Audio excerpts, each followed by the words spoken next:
Information security is one of the most important topics in technology today. Is your data secure? Bring Your Own Security Radio is here to help keep you up to date on the latest trends, software, and apps to make sure that your data stays secure. Bring Your Own Security Radio is about to begin. Here are your experts, Dave and Jason. All right, that's right. We are live. I'm Dave. I'm Jason. This is Bring Your Own Security Radio. Tonight we are going to talk just a lot about 2018. Now it's only 6 weeks old or thereabouts, and there's already tons of news and stuff and people that are making differences and doing some things.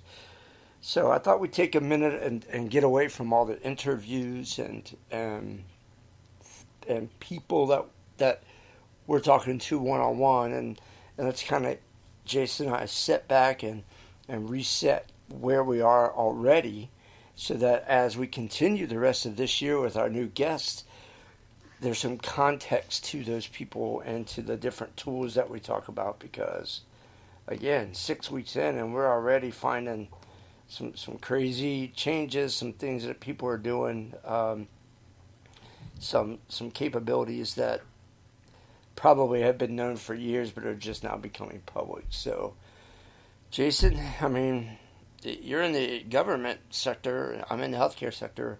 I've seen my share of things already just this year alone.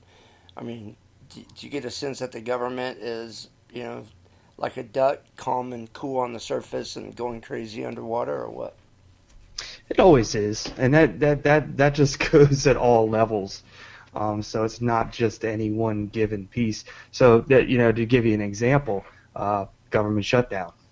So, there's that happens at 11:59 tonight. Oh yeah. So they're gonna let us know whether they kick.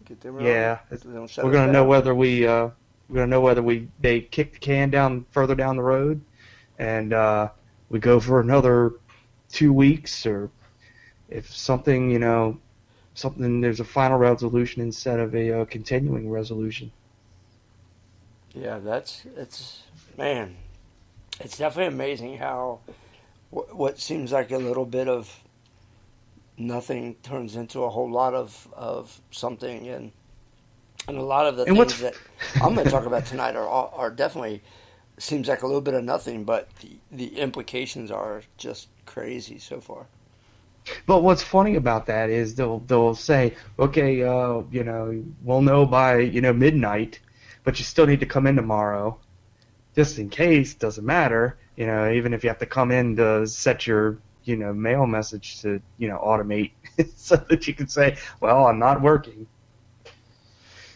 Yeah, like you can't do that remotely, Right, exactly. Well, you get too many users that barely can log into their computers, so yeah. But you also have contractors, and see if they already have if the contract's already like a set amount of money, they still have to come to work.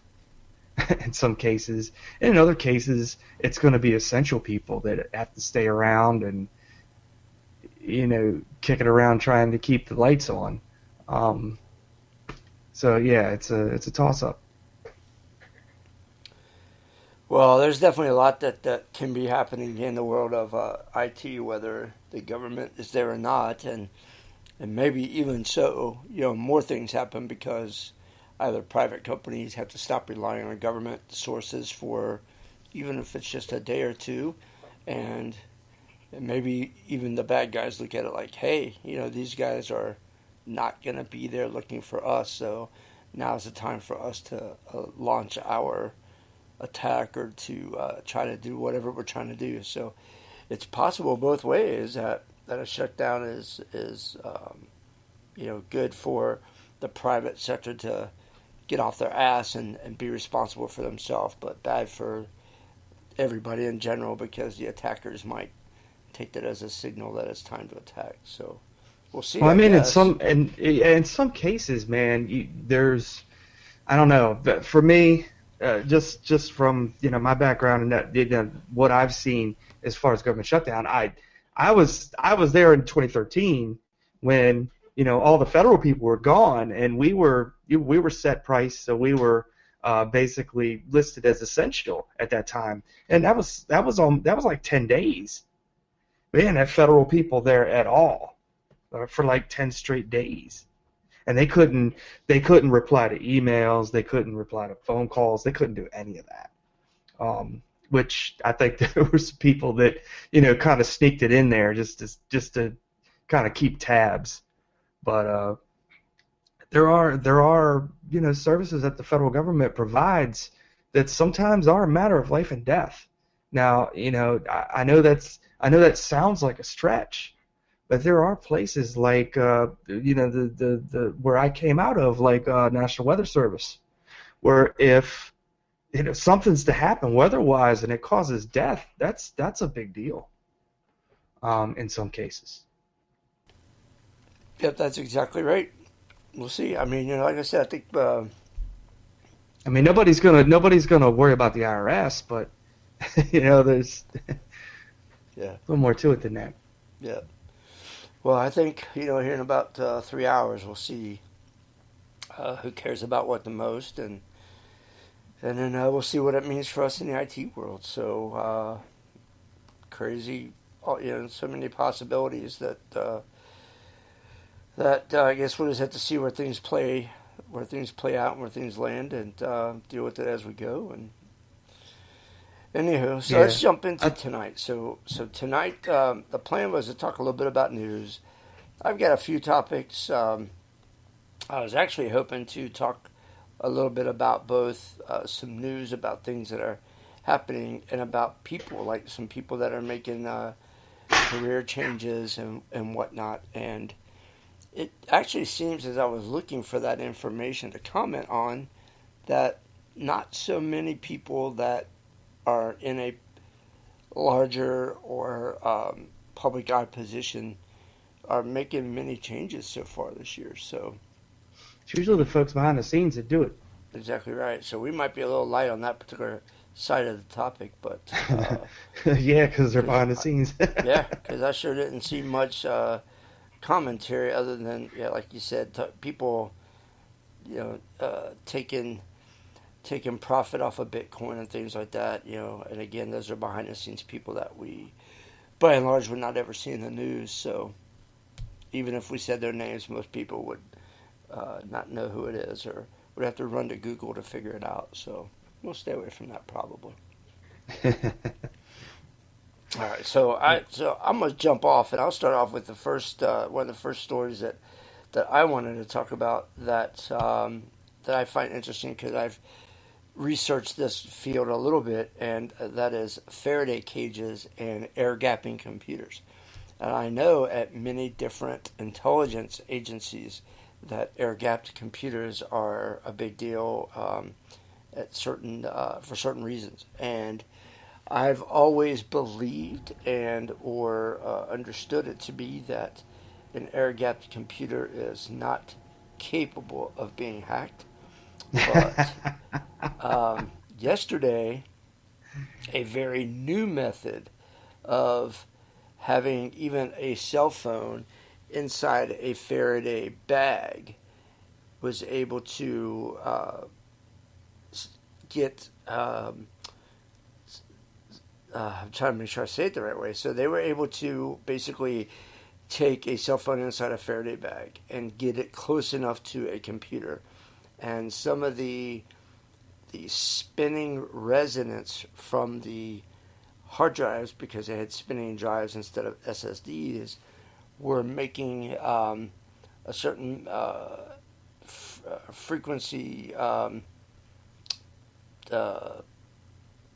sound, I guess, and this air-gapped cell phone had a couple apps on it and was basically able to decipher what's happening. And there's a great video on a video demonstration on the hack. It's one of the apps is called Magneto, and the other is called Odini, Odini. So take a look at that. But it's fun. It's funny you mentioned that, because I remember hearing, a few years back about And I'm not sure if this was the NSA, so I'm not going to point fingers on that, but I believe this was actually conducted, and it was done in a way where malicious software was actually put on an air-gapped machine in a skiff, and actually that malicious software was able to control the frequency of the fan, and you could use a two-way radio, or you could use a cell phone to actually transfer data. Now, albeit it's not like you're going to get broadband quality out of that, but they were saying that you could get like a dial-up, speed. Yeah, and that's what I saw here was that depending on which, the Magneto or the Odini, they both are apps, and they both are using different capabilities. The Magneto, even if the phone is set in airplane mode, can still be used to gather some sensor capability. And you're right about the speed. We're talking anywhere from 5 all the way down to 0.2 bits per second, and as fast as 40 bits per second, which clearly is not much, and not very distant. I think the farthest distance was 150 centimeters. So we're still not talking about a very long distance, but these different machines are air gapped for a reason. And even if you didn't think you were going to break into the NSA's secret labs in Denver or any place else that they have their data centers, something like this could still be used if you're doing a targeted attack on some big corporate bigwig, and that person has a laptop, and maybe they are on an airplane, and you make sure you get seated close enough that way you can steal their data, things like that. Well, let's also remember that Stuxnet and Flame were done in this. They were done in this sort of style, where they were air gapped, like the Iranian computers that were done a decade ago. Was malware that was used, but it was put into an air-gapped environment. But let's also keep in mind that a lot of people talk about breaking in and getting into an air-gapped environment, but nobody ever talks about getting the information out. Well, true. I mean, right. You have to, once you get in and grab that info. You've got to make sure it's a two-way street, that's for sure. Exactly. And again, what I was reading was definitely just a paper on a proof of concept that just because you're air-gapped doesn't mean it's impossible, or just because your cell phone's in airplane mode makes it impossible for other sensors and other parts of your device to be a hole for intrusion. Yep. And now it just takes a lot more than just an IP address now, Yeah, no doubt. That's what they used to say was if it has an IP address, it can be hacked. Well, it's a lot more than an IP address now.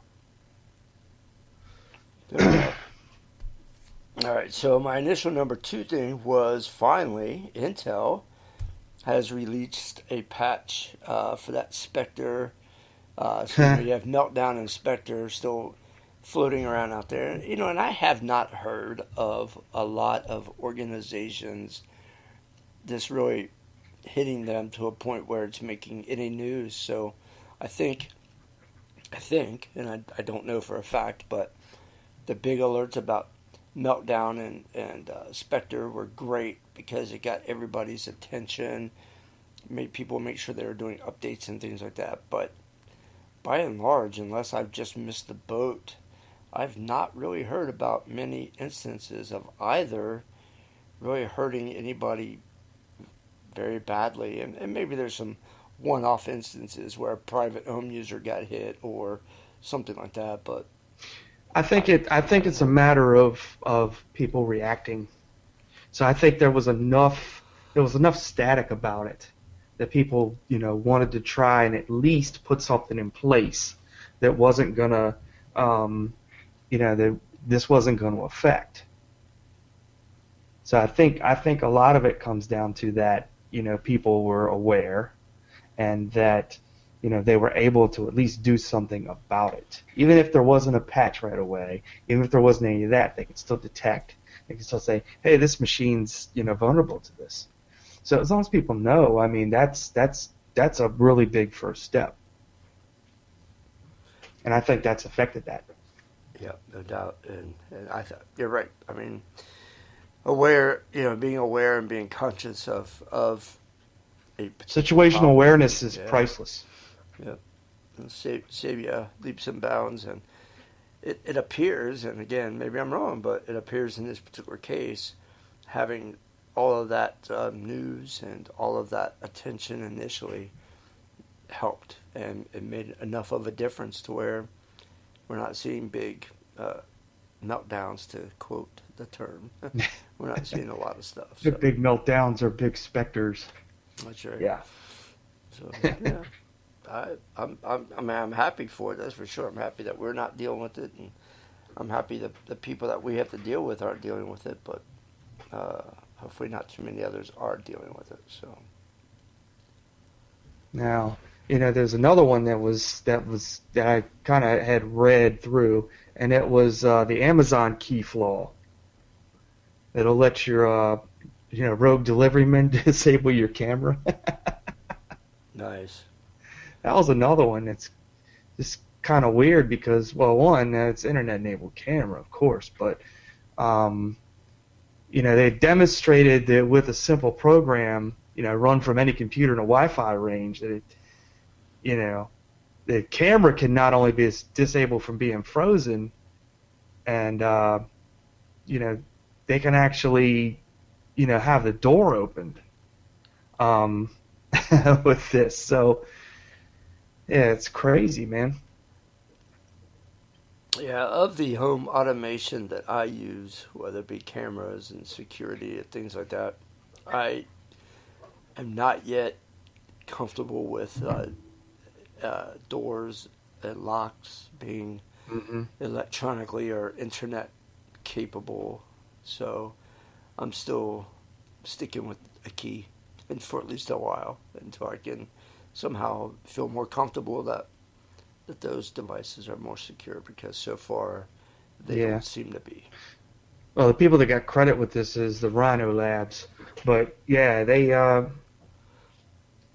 showed the delivery the rogue delivery person that they had basically set up unlocked the door with the key app, with the Amazon key app, and got right in, man. It was on video, but it was, it could be a Raspberry Pi, it could be any of this, and they could actually use that to unlock somebody's door or disable their camera. You know what I mean?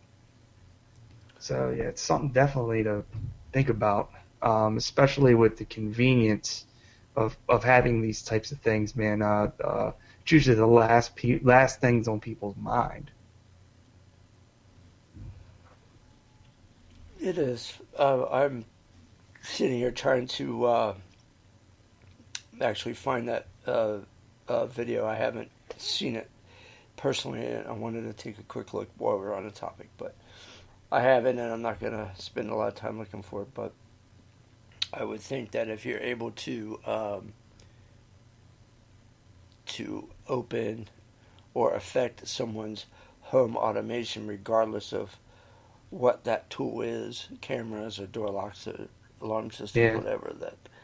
I mean, what makes it something right. What makes it worse is they could, what they were saying in this attack that they did is they actually kicked the cloud cam off the network, and that basically turned the camera off. Nice.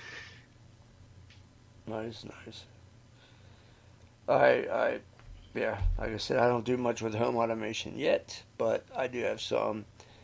Most of it, if it were to get compromised, would not really affect the security of our house. Like anything else, the security of your home is like the security of a network. You have a few layers, so that if one or two layers goes down, you still got a couple others to help hopefully keep things in check. Yep, compensating controls. And of course, the last line of defense is, a well-trained person with a gun. So, if it Well, comes they got down the to that, corruptible person with a gun. that's right. That's right. Well, I So if think you most hand me, people, even if you're a bad okay, person, give me a couple $100, I'll let you leave. that's Right. right. One of those. Right. Well, I won't shoot you. no, if somebody comes in, I'm gonna shoot them for sport, and then we'll figure out the rest later. So I might shoot them in a way it doesn't kill them, and then offer that if they pay me to call an ambulance for them. But otherwise, I'm gonna wait and call the cops after they bleed out. So we'll see. Yeah. Maybe we'll give them an opportunity and exploit them a little bit. What do you got in your wallet? That'd be funny. Yeah, but So there's another tool that I read about that I downloaded so that I could kind of play with and see what it does. And it's from the hacker side. It's called Autosploit. And it was out on GitHub. And yeah, man, it's has quite a few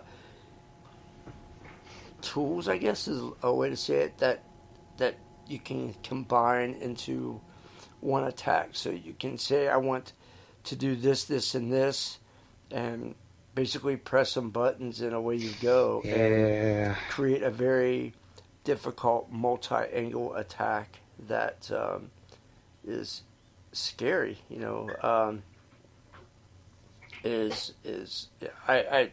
Anyway.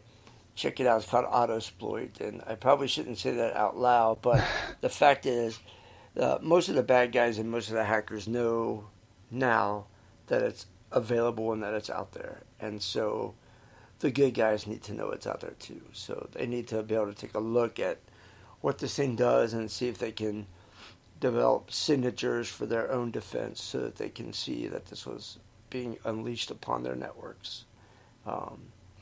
But yeah, it's a pretty big deal, and it's very scary about what it can do. I've tested it in a virtual environment that was air gapped, so to speak. But it's interesting what it could do, what it had the possibility of doing. So we'll see again if that proves to be a big deal. But right now, what I've seen or what I've read is that in Asia, this tool has been used against financial targets, banks, and different smaller commercial financial entities to attack them and get in, and it's been successful. So it's definitely a tool that works, no doubt about it. Why not, man? If it gives you the opportunity, somebody's going to use it for that.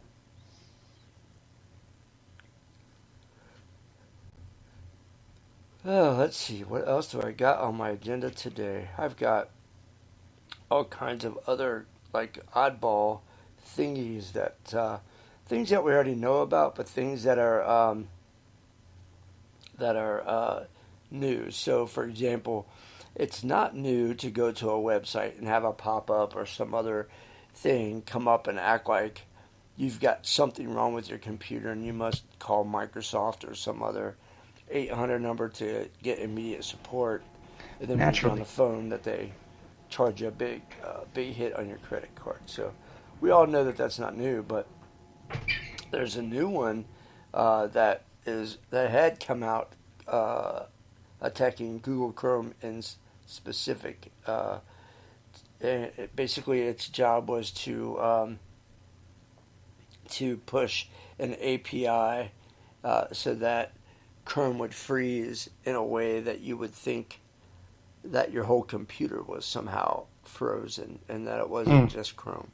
And then this pop-up comes up, and what makes it new about it is that this was a persistent API coming through Chrome browser. So even if you rebooted after a few minutes, it would happen again to try and convince you that you really had a problem that you had to dial that 800 number to fix. And it's Google just yesterday's Wednesday, so either yesterday or Tuesday released a patch. So basically, if you use Google Chrome, update it, this thing will go away. Or if it happens to you, just keep closing the program and open it back up later until you're tired of doing it, and then update it.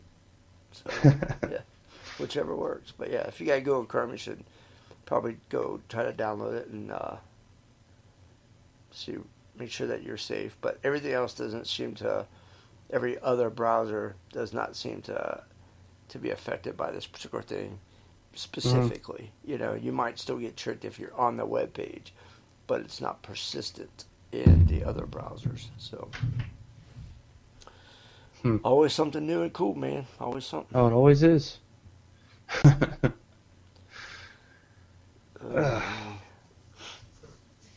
What anything new that you're reading about, or anything exciting that's tripping your trigger, or just everyday stuff? Tell you the truth, man, I've just been inundated with work. It's been crazy. So, you know, for the most part, it's just been, you know, the work front part of it, and yeah, it's been a bit time consuming. That's all I could say. I believe that. I did see there's a new ransomware called Scarab ransomware, and basically its claim to fame is that it threatens to delete 24 files every day until you pay the ransom. So not only does it encrypt them away from you, it threatens to delete them forever if you don't pay. And instead of a clock ticking down to where they make you pay more, they just start deleting some of your files randomly, and in the hopes that you'll get scared enough to pay quickly. So that one's called Scarab, and that's fairly new to my knowledge. It's mostly being spread by RDP type of connections, and so is that 3380, 3383, whatever that port is. But yeah, you'll have to. Yeah, it looks like looks like a majority of the traffic was mostly sent to the .com top level domains. Yep. So that's where you get hit with it. It looks like a lot of it's UK, Australia, France, and Germany that are getting hit more than anybody as well. All the rest of them seem to be kind of minimal you're right. beyond. Like there are some .org, .nets, .its, but the numbers start getting a little smaller each time. Hopefully we'll. And a lot of it, there's a lot of it showing up as like a zip file, of course, but it's showing up as like you know, a scanned file from a copier, that type of thing. Is how it's been distributed so far from what the reports have been.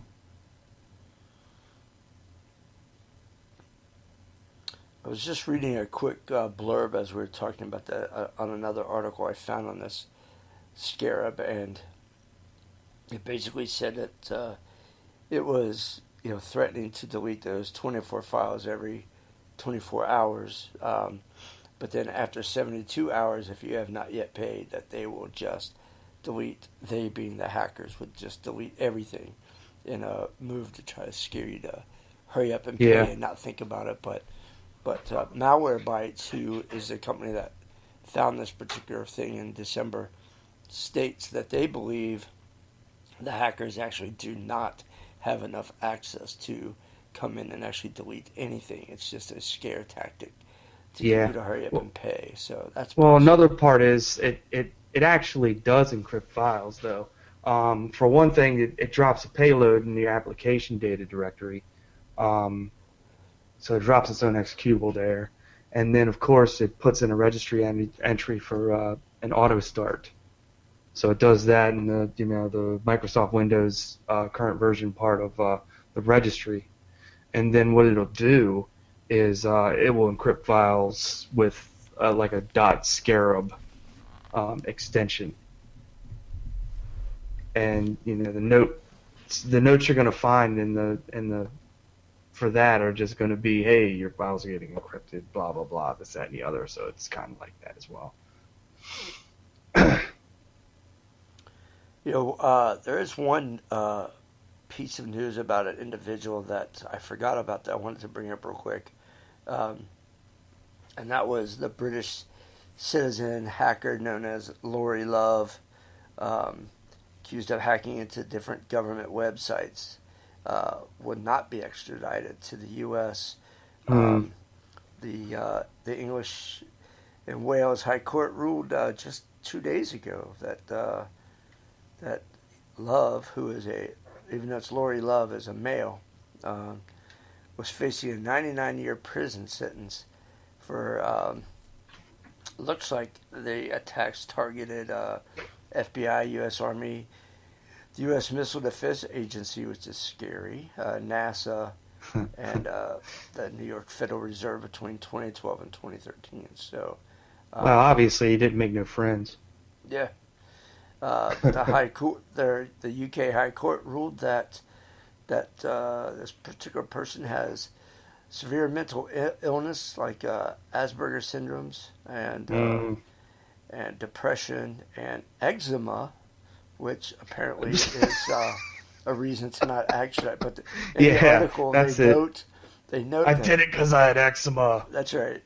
Eczema, asthma, depression, and Asperger's syndrome, which Asperger's is truly a mental illness of a variance, but they're afraid that he would kill himself if he was extradited, so they will not extradite. Which I don't know if that means he'll serve time in a British jail or if that means he's just free. But I would think. Well, I don't know if free would be a good statement for that, but Well, yeah. It makes me again, wonder there's a lot of places he can't travel, though. I'll tell you that. Yeah. Well, yeah, exactly right. Makes me wonder if the U.S. wanted him bad enough, if they just go get him. I'm sure the Brits would not be happy about it, but you can always make something look like something else, and I think they have bigger fish to fry, man. yeah. And it's people we don't even know or talk about. Yeah, well, it's those quiet background people. Those are the ones they're after. People that make the press, they're already there. Yep. But yeah, that's interesting. So, so the eczema made me do it is what I take away from that story. So yeah, man. If you get in trouble for something, just claim your eczema got the best of you, and pull the eczema. It made you crazy. Eczema made me crazy. Eczema made me touch myself. Well, now you shut up, because that's true when I do it. No, you just don't talk about me like that. Yeah, well, hey, man. Let's see. What is today? The 8th. Today is Thursday. So today's the 8th. So there was, I think it's been a week now, maybe. I think it was the 1st. I have to go look now, but somewhere around the 1st of February. So yeah, about a week, give or take a day. Adobe themselves announced a 0-day exploit that had actually been spotted in the wild. And so they were commenting that they're doing their best to try to get it done. But the weird thing is who reported this exploit was North Korean hackers. And they notified South Korea's Computer Emergency Response Team about it so they could protect themselves. So somehow, I don't know how I missed this story a week ago, but there's something fishy about that. I just, what the North Koreans are actually doing something good for somebody else is news in and of itself, as far as I'm concerned. But the fact that they found an exploitable issue with a very widely distributed piece of software and they reported it is the takeaway that surprises me the most. You know, what's funny about that is that Adobe, Adobe had actually mentioned this last week. After South Korea's cert, so South Korea has a cert, ladies and gentlemen. Said, it had observed the Flash exploit was being used in the wild. Yeah. Oh, you know what? I misread. I actually just went back to my article that gave me that info, and I misread a piece that I want to restate, and the funny thing is, it works on Windows, Mac, Linux, and Chrome. Yep. But I stated that the North Korean hackers had disclosed a vulnerability. I misstated. Yeah, that it was South Korea that did it. Right, they were using it against South Korea since November of just this past year, and so the South Koreans brought it into the public eye because the North Koreans have been doing it to them, not telling them about it. So I somehow I don't know how I misunderstood that piece of it, but just to be clear, the North Koreans did not do something, which makes me feel better because I was wondering what the hell is going on when the North Koreans are trying to do the right thing. So so now I feel much better that all is back normal in the world. So, what else is going on? A lot of it was the government, military, and their defense organizations of South Korea that got hit with that.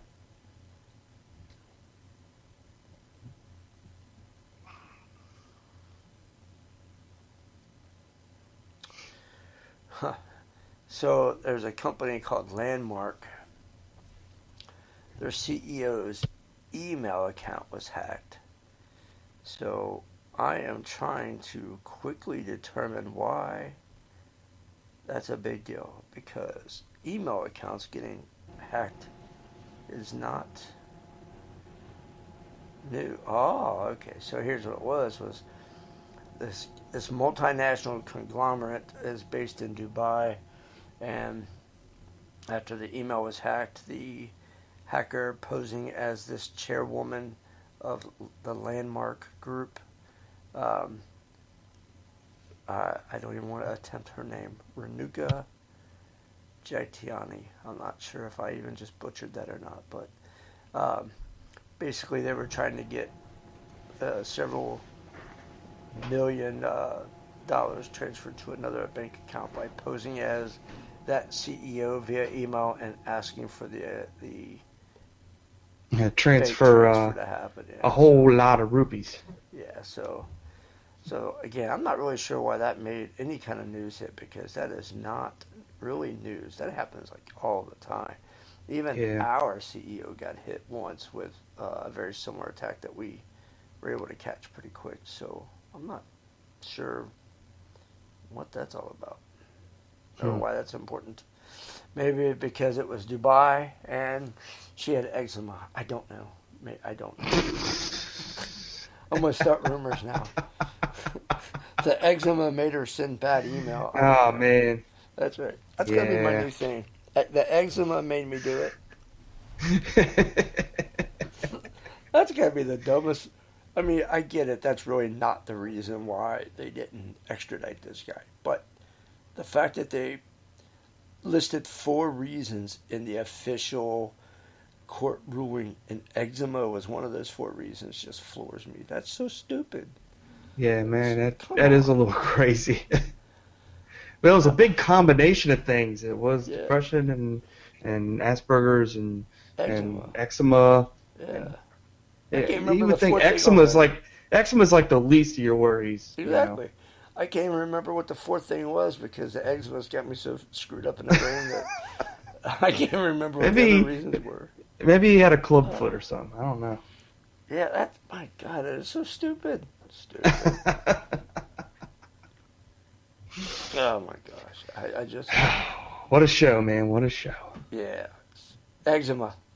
If you've learned nothing tonight, get your eczema. You learn the word eczema. That's right, and get your shit under control because it will make you do stupid stuff with your technology. Mm-hmm. So you'll if it don't make you itch, it will make you.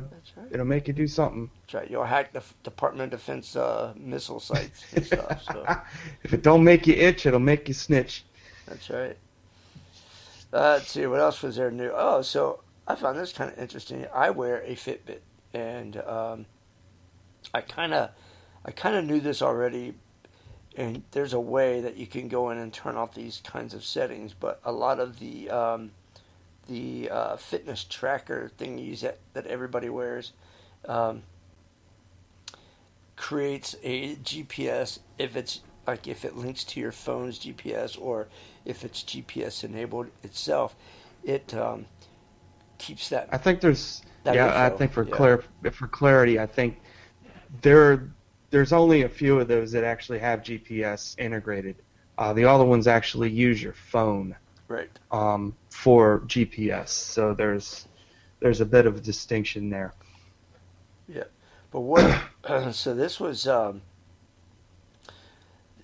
just back in November. This was kind of made the news quietly, and it's kind of been making its rounds a little bit. But what I found very interesting was that it showed Area 51 on the map distinctively as people wearing these trackers, and it was basically showing, okay, this user, and it's like user number, so you have to dig deeper to figure out a username, and then figure out who the real person is. But the fact that somebody who works at Area 51 wears a fitness tracker and is worried about their health it makes me feel better. You gotta get the steps in, man. That's right, because they are worried about their steps and their eczema, and it's all getting taken care of. So that's right. So you got to take care of it sometime. What better time than now?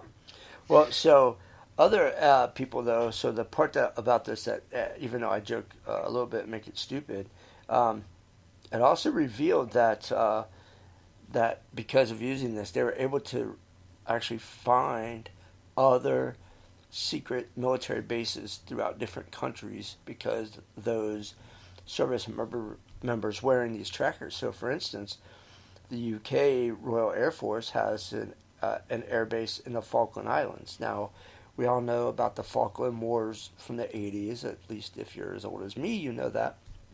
And they won independence from Britain. They lost. The British still control the Falklands. But apparently not everybody knew that they had a secret air base there. Well, that air base showed up on this what they're calling a global heat map, because somebody at that base is wearing one of these fitness trackers. And then they found some potentially sensitive American bases in Somalia, Afghanistan, and Syria. They found a secret Russian military base in the Ukraine, and a secret missile base in Taiwan, as well as an NSA base out in Hawaii. So, there's we're getting found. I don't know, man. I think some of it's done by design. What do you mean? There may be things that are actually done by design versus things that slip up. I mean, of course you're going to have some things slip up. But you got to remember that there's a lot of places that you never really hear of course, but they don't allow technology within the building. Sometimes, like I've talked to folks, people that know people.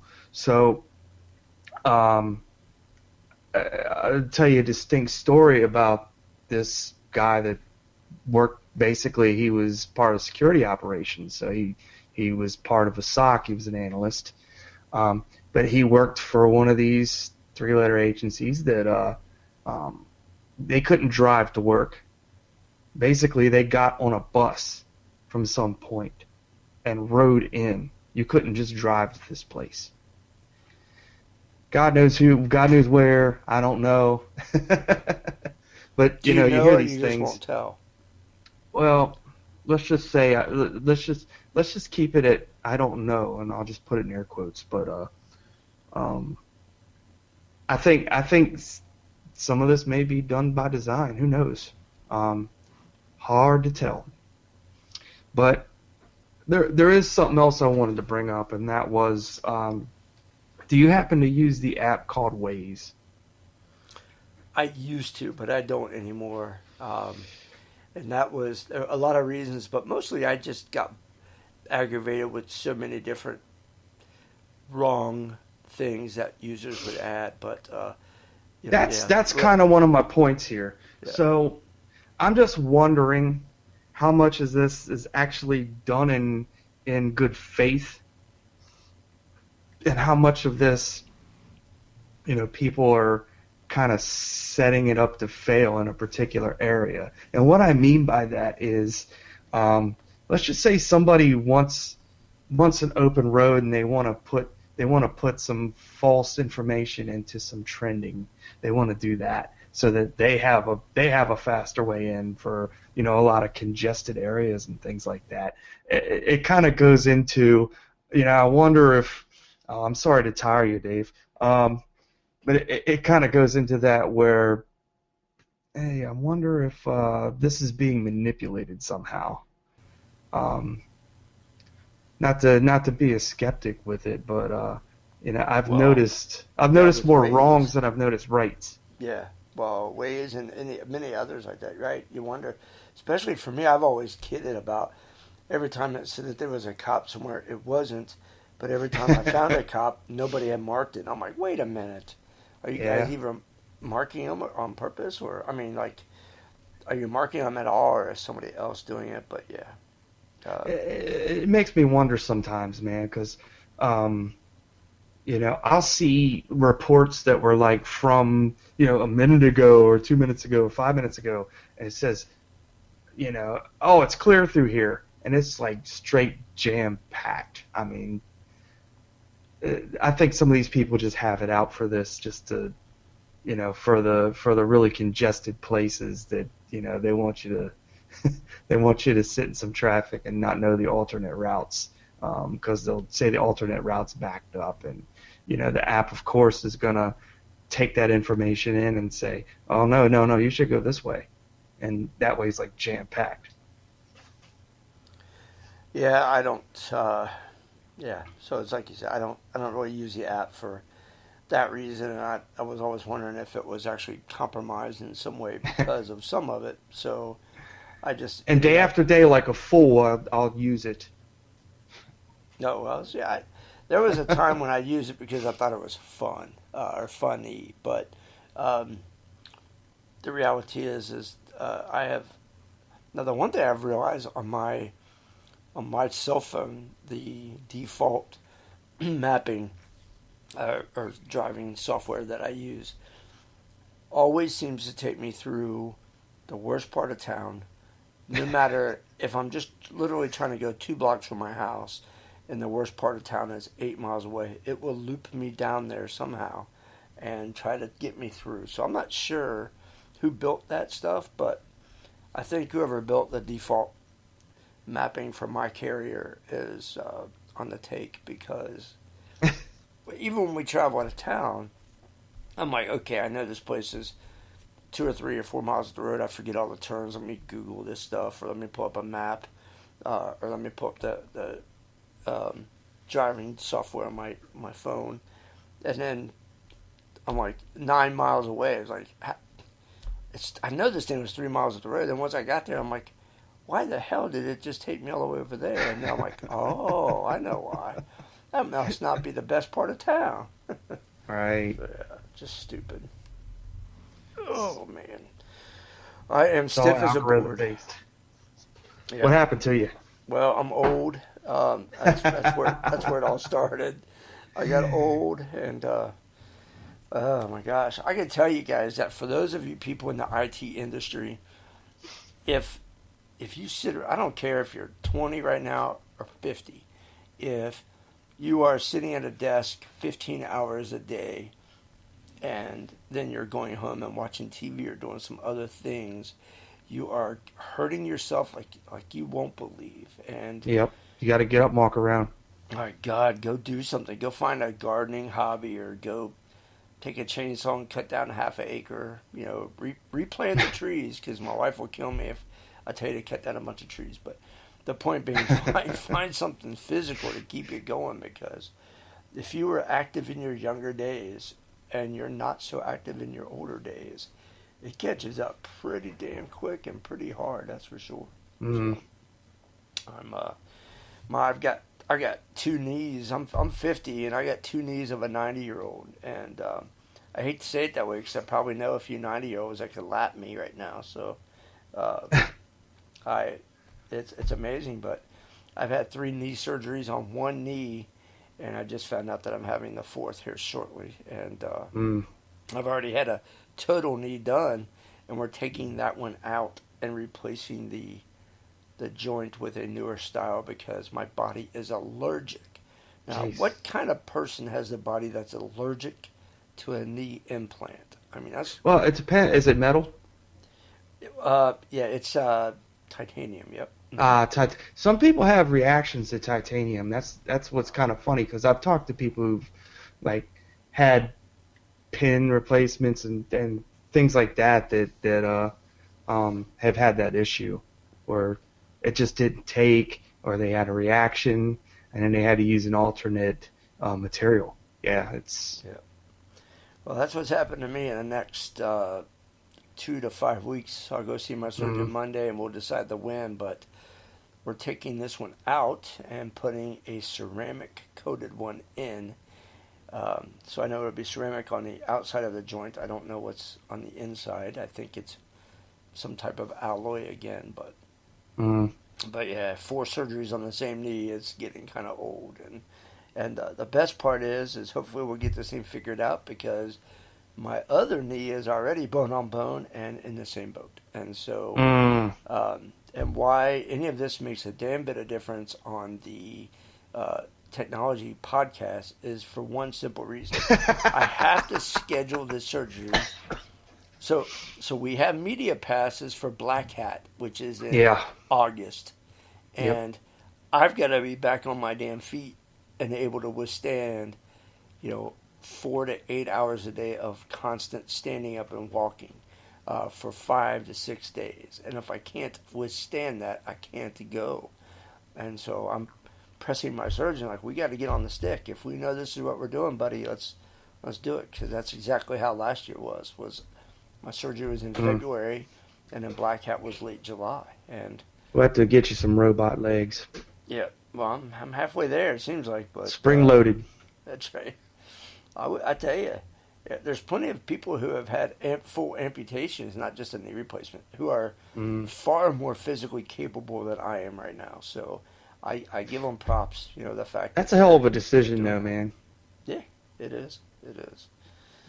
But at this point, usually they won't advise that until it's like, oh, well, you have an infection, or you're not getting good circulation down through your legs, or this or that or the other. Then they'll consider that, and it's like, right. Well, and it's not for me to say that anybody has suggested to me at all that I need that severe of a procedure. That's not the case. My point just being is that for people that have had that level of severity, there are many of them doing far better than I am, and all I did was have a knee replacement. So that's crazy. But stay up and stay moving, you young kids.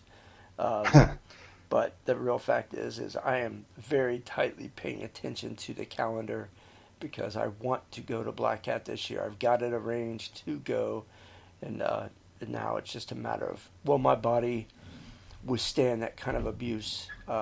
Because once you get there, unless you leave the event area, there really is not a place to sit. It's just aisle after aisle after aisle of stuff to look at, people to talk to. And if you do sit down somewhere, a sales rep is on top of you selling you something. And I don't want that either. Well, I'll tell you what, man. If I have a seat, man, I'll give it to you. Well, I'm gonna go to REI or someplace and buy me one of those portable chairs. That's right. That you just fold up. It's not a bad idea, man. Not a bad idea.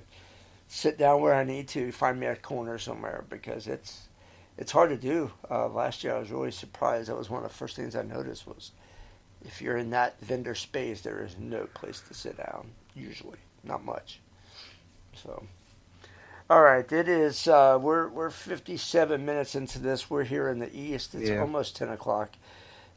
He's Jason. I'm Dave. We're gonna go ahead and step away for the night. We want to say thank you to everybody. Next week, 9 o'clock, we actually have 2 possible guests. We're waiting for their confirmation, which I should get tomorrow or over the weekend. So I apologize for not announcing it sooner, but keep an eye on our Twitter at BYOS Radio or our Facebook page, which is facebook.com/BYOS Radio, and we will announce our guests for next week. And otherwise, thank you as always for jumping in and listening to us rant and rave and talk about things that hopefully matter to you. Eczema and all kinds of stuff. That's right. Eczema made me do it, or actually. That's not. I said that backwards. Eczema didn't make him do it. Eczema set him free, man. It set me free. So that is my new mantra. Is if my wife looks at me for doing something, I'm gonna say that eczema made me do it, and I don't even have eczema, but we won't. She's gonna tell you go to a doctor. That's right. Go to a dermatologist. That's right. Go to a dermatologist. Get some Aquaphor. That's right. All right, guys. So again, thank you to everybody for jumping in and tuning in, and thanks. And we will see you next week. Yes, indeed. There we go. Good night, everyone. Good night. Thank you for listening to Bring Your Own Security Radio. Join us every Thursday at 9 p.m. Eastern Standard Time for a new episode. Find us on Facebook and on Twitter at BYOS Radio, or find us on the web at bringyourown.security.net. Safe browsing, everyone.